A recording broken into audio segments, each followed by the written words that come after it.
Singapore से पाकिस्तान और Europe को मिलाने वाली फाइबर ऑप्टिकल केबल कट गई है और इसी वजह से पीटीसीएल और ट्रांसवर्ल्ड की मशरक़ी सम से आने वाली ट्रैफिक मुतासर हो गई है। इंतहाई इब्तदाई मालूमात हैं।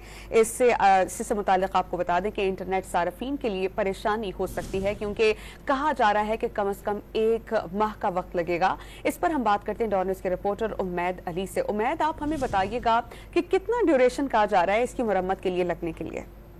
जी देखिए, बिल्कुल इंटरनेट इस्तेमाल करने वाले सार्फिन के लिए एक बुरी खबर सामने आ रही है। सिंगापुर से पाकिस्तान और यूरोप को मिलाने वाली फाइबर ऑप्टिकल केबल पर कट लग गई है। ताहम जो साउथ एशिया, ईस्ट और मिडल ईस्ट यूरोप केबल को इंडोनेशिया के करीब कट लगने की इतलात सामने आ रही हैं।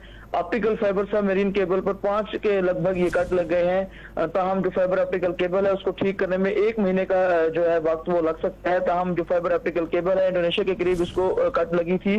फाइबर केबल ऑप्टिकल कटने से मशरकी सिम से आने वाली जो इंटरनेट सर्विस है उससे भी वो भी मुतासिर होगी। ताहम पाकिस्तानी सार्फिन को इंटरनेट ब्राउज करने में मुश्किलात का सामना रहेगा। पाकिस्तानी सार्फिन को शाम के टाइम में इंटरनेट ब्राउज करने में जो है वो मुश्किलात का सामना ज्यादातर फेस करना पड़ेगा। मशरकी सिम से आने वाली ट्रैफिक 10% से भी कम है, जबकि जो हमारे ज़राए हैं पीटीसीएल के वो ये बता रहे हैं कि मशरकी सिम से आने वाली इंटरनेट ट्रैफिक को मुतबादिल ज़राए पर भी शिफ्ट कर दिया गया है। जी बहुत शुक्रिया उमैद, आपने हमें अपडेट किया।